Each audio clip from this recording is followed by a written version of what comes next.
Gloire à Dieu. Je vous remercie pour votre accueil. C'est vraiment pour moi aussi une grande joie d'être parmi vous et de pouvoir apporter le message de la part du Seigneur. Je suis vraiment convaincu que si quelque chose doit se passer ce soir, ça ne sera pas grâce à moi, mais ça sera grâce à l'action de l'Esprit de Dieu et à l'amour du Seigneur qui est toujours le même pour quiconque se confie en lui. C'est la raison pour laquelle, avant même d'ouvrir la parole du Seigneur, je vous propose de vous recueillir un instant et nous allons invoquer le nom du Seigneur. Seigneur, quel privilège avons-nous de pouvoir rendre témoignage de ton amour et de ta grâce. Ce que nous avons entendu ce soir réjouit notre cœur, parce qu'une fois de plus, nous avons pu constater que pour toi, rien n'est impossible. Tu es le Dieu Tout-Puissant, qui vient toujours au secours de celui qui se confie en toi. Et je te prie en cette soirée, sois à l'œuvre au milieu de nous. Seigneur, je me remets entre tes mains. Permets-moi d'être un canal de bénédiction pour quiconque a besoin de toi. Seigneur, je crois en ta fidélité, je crois que tu agis, et ensemble, d'un même cœur, avec mes frères et sœurs ici présents, nous te disons merci Seigneur, et à toi seul soit toute la gloire. Amen. Gloire à Dieu. Je voudrais vous dire en commençant ce message que le témoignage que nous avons entendu ce soir, particulièrement de notre frère et aussi de l'autre, eh bien, m'ont ouvert la porte pour apporter un message particulier.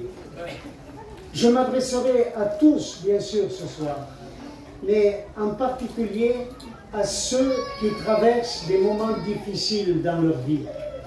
Ceux qui se trouvent dans l'épreuve, ceux qui sont aussi dans la tentation, ceux qui sont esclaves de choses qui sont plus fortes qu'eux et qui se demandent peut-être ce soir, mais qui est-ce qui va venir à mon secours?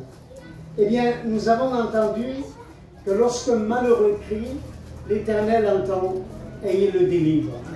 Et je crois que pendant que nous annonçons la parole du Seigneur, si quelqu'un parmi nous veut exercer la foi, et la foi c'est simplement de placer sa confiance dans le Seigneur, cette personne découvrira que Dieu est fidèle et qu'il répond toujours à la prière. 2 fois j'ai entendu, au travers de ces 2 témoignages, un malheureux a crié et Dieu a répondu. Et mon frère qui a rendu ce témoignage en second lieu a dit: j'étais en 1000 morceaux et j'ai beaucoup pleuré, mais j'ai prié Dieu et Dieu est venu à mon secours. Alors ce qu'il a fait pour nous, il peut le faire pour vous. J'aimerais m'appuyer bien sûr sur une déclaration de la Bible. Ça va être très court. Je trouve cette déclaration dans le livre du prophète Jérémie. Au chapitre 32, je lis ceci au verset 17. « Ah Seigneur, éternel, voici, tu as fait les cieux et la terre par ta grande puissance et par ton bras étendu. » Écoutez la suite. « Rien n'est étonnant de ta part. » Amen. Et puis, un peu plus loin, dans le même chapitre, au verset 27, il est dit: « Voici, je suis l'Éternel, le Dieu de toute chair. Y a-t-il rien qui soit étonnant de ma part ?» Eh bien, en ce qui me concerne, je vais vous dire, mes chers amis, il n'y a rien qui soit étonnant de la part de Dieu.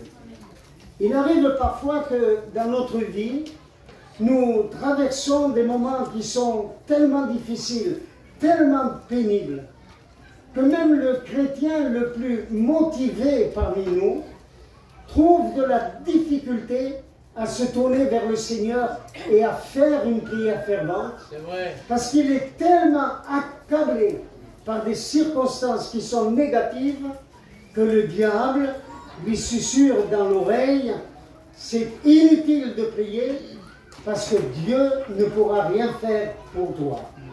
Et moi j'aimerais vous dire ce soir que quelle que soit la situation dans laquelle tu te trouves, pour Dieu, il n'y a rien d'impossible. Peut-être tu traverses un grave problème sur le plan familial. Peut-être il y a une montagne qui se dresse devant toi de difficultés parce qu'il y a eu un concours de circonstances malheureuses et d'un seul coup, tu es écrasé par une situation qui te dépasse et tu ne sais pas comment tu vas pouvoir t'en tirer. Mais voici, la solution se trouve auprès de notre Dieu. Amen. La Bible est pleine de témoignages d'hommes comme nous, quand même des êtres exceptionnels dont le nom est mentionné dans la Bible. Il est écrit que c'était des hommes de la même nature que nous. Mais ils ont placé leur confiance à Dieu. Et Dieu est venu à leur secours. Je vais vous en citer quelques-uns. Moïse, remarquable homme de Dieu, a prié le Seigneur. Dieu l'a envoyé pour être le libérateur d'un peuple. Et quand enfin Pharaon, qui est un type de l'ennemi de notre âme à l'heure actuelle, qui est un type de Satan lui-même, finalement a cédé, alors Moïse est parti avec le peuple et d'un seul coup, il s'est trouvé en face d'une situation qui paraissait insurmontable. Devant lui, il y avait la mer à traverser. Impossible d'échapper, ni de reculer, ni de passer par les côtés, seulement la mer. Il a invoqué le nom de l'Éternel et en élevant son bâton, Dieu est intervenu et la mer s'est ouverte. Je pense à un autre personnage qui s'appelle Élie. Voici cet homme qui se trouve d'un seul coup confronté à 450 prophètes de Baal. Et il y a un défi qui est jeté, et Élie relève ce défi. Il va invoquer le nom de l'Éternel. Eux sont 450, ils prient leur Dieu, mais il n'y a aucun Dieu qui est semblable à notre Dieu. Ils ont prié, mais il n'y a pas eu de réponse. Élie prie l'Éternel, c'est-à-dire celui qui est présent au milieu de nous par l'action du Saint-Esprit.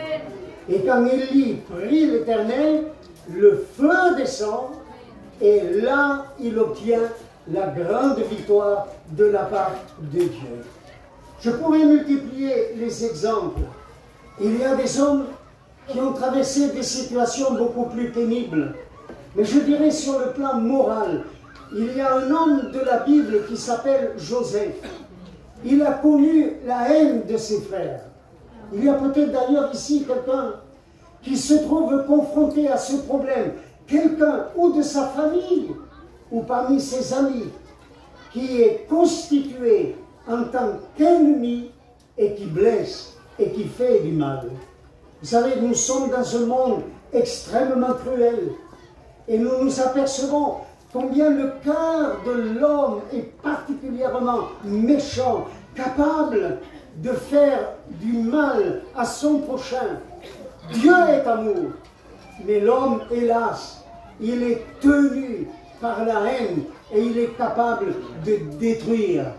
Et un certain personnage qui s'appelle Joseph a connu la haine de ses propres frères. J'ai entendu tout à l'heure le témoignage de notre jeune frère de Clermont-Lérault. Et il disait la situation dans laquelle je me suis trouvé est celle-ci. Mon père a abandonné le foyer. Mon père s'est séparé d'avec ma mère. Et il a connu la détresse, il a connu l'angoisse. Qu'y a-t-il de plus terrible pour un enfant de 10 ans que de perdre d'un seul coup l'amour de ses parents? Et lui-même, selon son expression, a pu dire « je n'ai eu aucun héritage ». Le seul héritage c'est que j'ai trouvé en moi les mêmes liens et les mêmes passions qui étaient dans le cœur de mon père. Et là, il s'est trouvé confronté à une situation tellement difficile. Mais nous l'avons entendu ce soir. Et je ne crois pas un seul instant qu'il ait exagéré au niveau de sa situation. Il a invoqué le nom de Jésus, se trouvant au pied de la croix, lorsqu'un ami lui a parlé de l'amour de Dieu, et il est devenu une nouvelle créature. Amen. Tout est possible à notre Dieu. Qu'est-il arrivé à Joseph? Il a subi la haine de ses frères, mais encore plus, il a subi la calomnie d'une femme qui était à l'esprit tortueux, méchante, un esprit adultère, une femme qui a voulu profiter de lui, la femme de Potiphar. Et elle a calomnié, et cet homme s'est retrouvé en prison. Il avait de quoi, eh bien, se révolter, penser que Dieu l'avait abandonné. Nous passons par des moments où il nous semble parfois que Dieu n'est plus avec nous, que Dieu nous a oubliés, ou que Dieu nous a abandonnés. Mais lui, il a continué à espérer en l'Éternel. Heureux l'homme qui continue à espérer en l'Éternel. Et Dieu l'a sorti de la prison. Et il a souverainement élevé, puisqu'il est devenu le bras droit de Pharaon. Alors, mes chers amis, je voudrais vous aider ce soir à considérer que devant vous se trouvent deux défis. Deux défis que vous devez relever. Le premier de ces défis, eh bien, est celui-ci. C'est de croire qu'aucune situation, quelle qu'elle soit, n'est hors de portée de l'Éternel. Surtout n'écoutez pas le diable, qui vous dit: ma situation est telle que je ne pourrai jamais m'en sortir.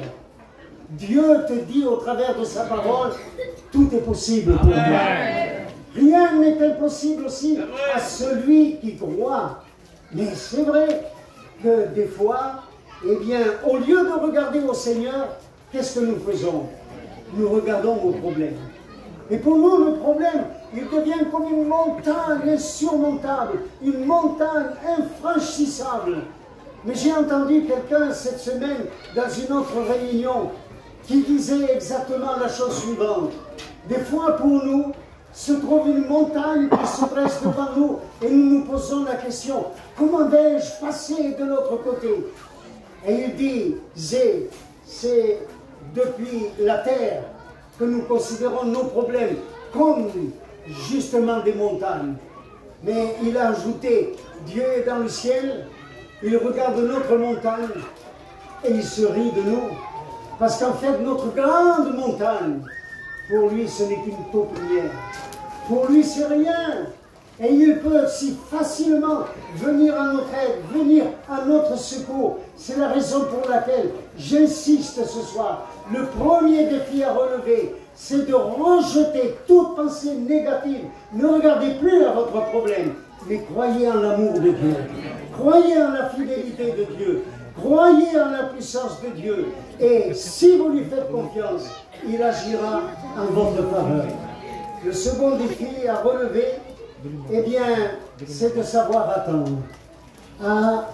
Je pense que beaucoup parmi nous sont comme moi. Nous avons du mal à attendre que le Seigneur réponde.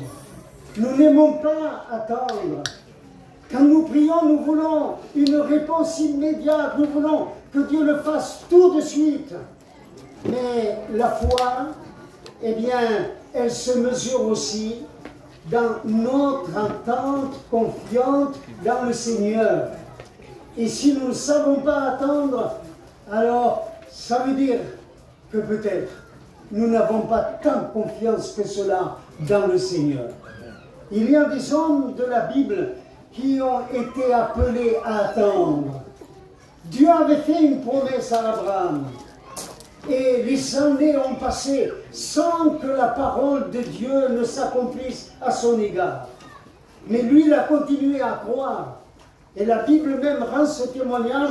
Il a cru contre toute espérance. Et parce qu'il a cru contre toute espérance, Dieu a honoré sa foi parce que Dieu est le rémunérateur de ceux qui le cherchent avec foi. Il récompense la foi. Et la foi, eh bien, c'est de croire Dieu simplement. C'est de savoir qu'il ne peut pas nous tromper. Les hommes mentent, mais Dieu ne ment jamais. Les êtres humains nous trahissent, mais Dieu ne nous trahit jamais.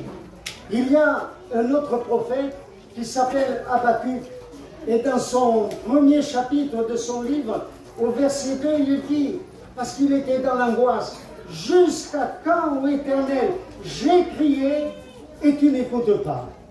Est-ce que ça vous est arrivé de prier le Seigneur et d'avoir l'impression que Dieu est sourd, qu'il n'entend pas? Est-ce que ça vous est arrivé de vous trouver dans la même situation qu'Habakkuk? Mais enfin, pourquoi est-ce que tu ne réponds pas?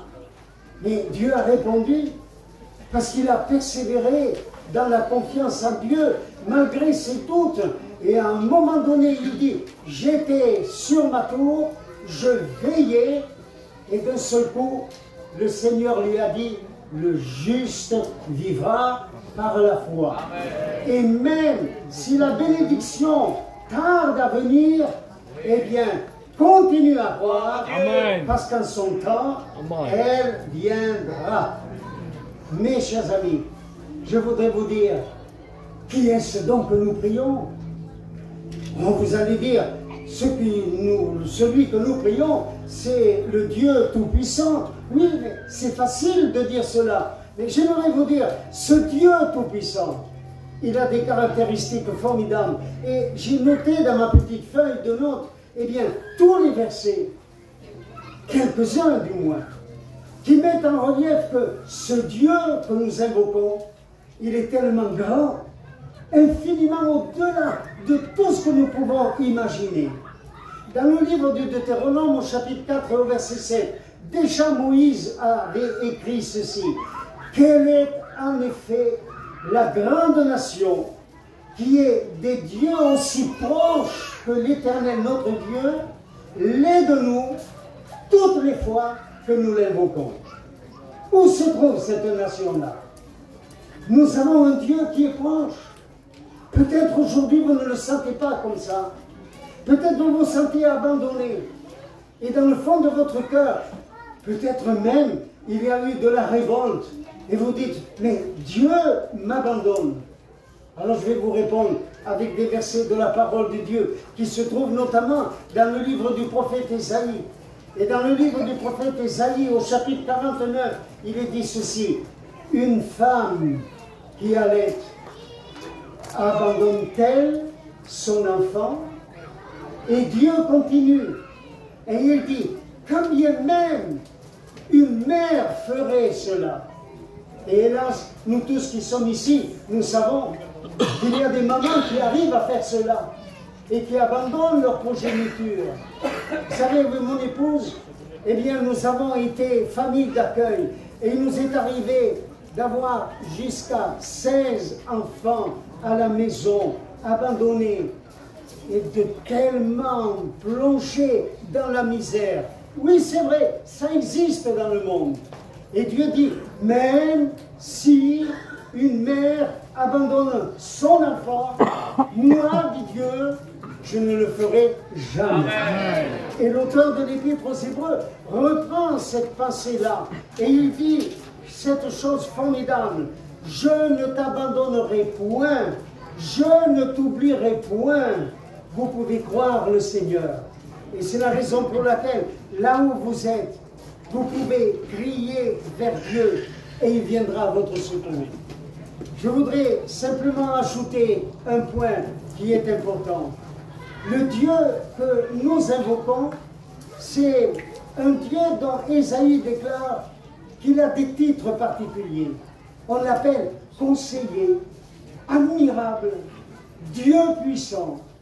Et où tous ces titres-là, eh bien, doivent inciter à l'intérieur de nous-mêmes la confiance en lui.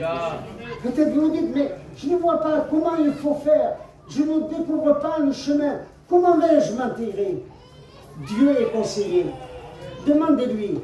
et il va vous répondre. Il va vous montrer la voie qu'il faut suivre.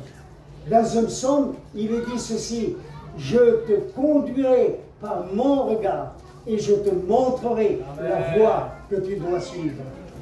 Il est admirable. Ça veut dire que lorsqu'il intervient, on est toujours émerveillé. On dit, mais c'est pas possible. Je ne croyais pas que Dieu était capable de faire une chose semblable. Mon frère qui a rendu témoignage tout à l'heure, qui était comme cela brisé, esclave de la drogue. J'ai bien entendu ce qu'il a dit. Il a dit, si à ce moment-là, on m'avait vu, on aurait dit, lui, c'est pas possible qu'il soit changé. Et quand je l'entends aujourd'hui rendre témoignage avec la conviction qui est la sienne, je suis obligé de dire, mais Dieu est vraiment admirable. Amen. Et s'il a été pour lui, il peut l'être pour vous. Admirable. Dieu puissant. Ah, je sais, peut-être plus d'une fois vous avez dit dans le fond de votre cœur, ah mais j'ai un ennemi terrible. J'entends beaucoup de personnes qui parlent toujours de l'ennemi de notre âme, de diable, et ils disent, il est puissant, il est puissant. Oui, certes, il est puissant. Mais vous savez quoi? Dieu l'a vaincu. Amen. Dieu est tout puissant. C'est là la grande différence. Et la Bible dit que sur la croix, eh bien, Jésus a écrasé la tête du serpent ancien. Il revendique ses droits. Mais il n'en a plus sur ta vie si seulement tu veux croire en ce que Christ a accompli en ta faveur sur la croix. Que c'est beau de découvrir que là, sur la croix, il y a eu quelqu'un qui a pris notre dette, qui s'est chargé de notre fardeau, s'est chargé de nos péchés, chargé de nos maladies, et il a payé à notre place. La dette est réglée. Son sang a coulé une fois pour toutes pour nous laver et purifier de tout péché. Et quand nous ouvrons notre cœur et que nous lui disons, Seigneur, voici ma vie, je t'offre ma vie, je veux vivre pour toi, viens vivre en moi, c'est là qu'il commence un travail. Peut-être quelqu'un ici va dire, oui mais ça m'est arrivé de dire cela et je ne vois pas les progrès dans ma vie, comme je souhaiterais que des progrès se réalisent. Écoute bien, mon ami. La Bible dit, Dieu est fidèle. Et l'œuvre qu'il a commencée en nous, il la rendra parfaite. Seulement, il faut continuer à persévérer, à s'appuyer sur lui. Rester dans un esprit de prière, dans une confiance totale à Dieu, et vous verrez qu'il ne vous abandonnera pas et vous expérimenterez ce que la Bible dit. Écoutez encore cet autre verset. Jamais on n'a appris ni entendu dire et jamais l'œil n'a vu que notre Dieu, que toi, agisse ainsi pour celui qui s'attend à lui. Il faut s'attendre à lui. Même quand il nous semble que tout est perdu, il faut continuer à s'attendre à lui. Parce qu'il n'est jamais en retard. Nous trouvons le temps long, mais on s'aperçoit bien vite que lui, il vient bon moment, juste au moment précis, et il accomplit des merveilles. Dieu est vraiment un Dieu extraordinaire. Dans le psaume 62, il est dit, oui mon âme, confie-toi en Dieu, fais silence devant Dieu seul, car de lui vient mon espérance. Je dois ici vous parler de quelque chose. Le problème, c'est que l'être humain, à cause du fait qu'il a tourné le dos à Dieu, a perdu la notion de la prière. Quelqu'un va dire, mais la prière, c'est réservé aux religieux. Non, la prière est réservée à tous les êtres humains. Quand ils se trouvent dans quelque situation qu'elle soit, nous pouvons invoquer le nom de l'Éternel. Invoque-moi et je te répondrai. Mais pourquoi est-ce que l'être humain ne prie plus? Parce que le diable a réussi un tour de force incroyable. Il le fait courir tout droit, à gauche, et il le divertit par un tas de plaisirs et de choses ignobles, si bien que l'être humain a perdu la notion du temps qu'il lui faut pour rester devant Dieu et invoquer le nom de Dieu. Les gens ne trouvent plus le temps de prier. J'ai souvent donné cet exemple et je sais que plusieurs ici ont dû entendre cet exemple-là que j'ai utilisé parfois dans mes prédications. Vous savez, ma grand-mère, elle n'avait pas toutes les choses modernes qui sont à la disposition des êtres humains pour gagner du temps constamment. Il y a des machines à laver, il y a des robots automatiques, il y a même des robots qui préparent la cuisine. Et tout est fait pour aller plus vite. Et plus on va vite, plus on va vite, plus on fait des choses. Et on fait tout ça pour gagner du temps. La femme dira, eh bien, j'ai un robot qui va préparer le repas. C'est parce que comme ça va me donner plus de temps. Avez-vous remarqué? Plus il y a de modernité, moins il y a de temps pour prier. Moi, ma grand-mère n'avait pas tout ça. Elle avait beaucoup de travail. Et c'était beaucoup plus dur la vie que maintenant. Mais souvent, elle était au coin de la cheminée, avec la Bible ouverte, et puis elle priait le Seigneur.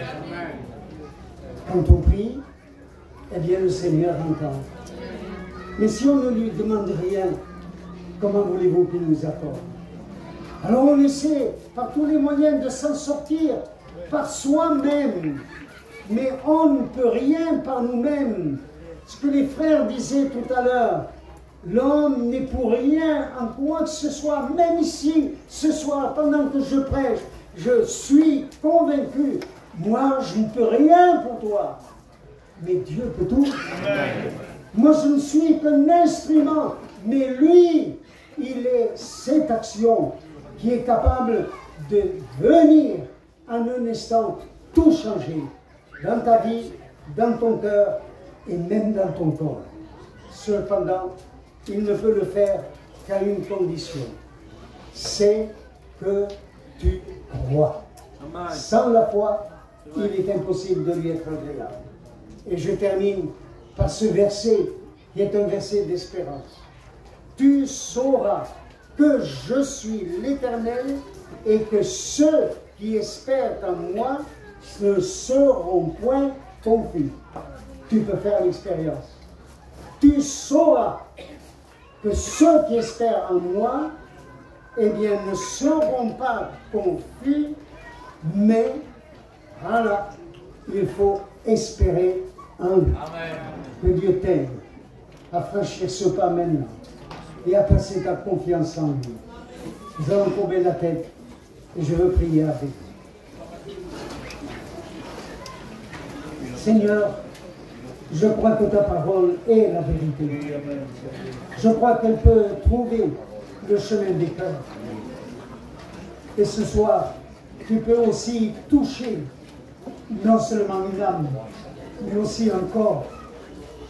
Te glorifier pour changer les situations. Père, crée la soif dans les cœurs. Crée un intérêt pour que tous ceux qui sont dans le désespoir osent placer leur confiance en toi. Seigneur, toi seul es capable de faire cela. Je te confie mes amis et je te rends grâce pour ce que tu vas faire dans le nom précieux de Jésus. À toi seul soit toute la gloire. Amen.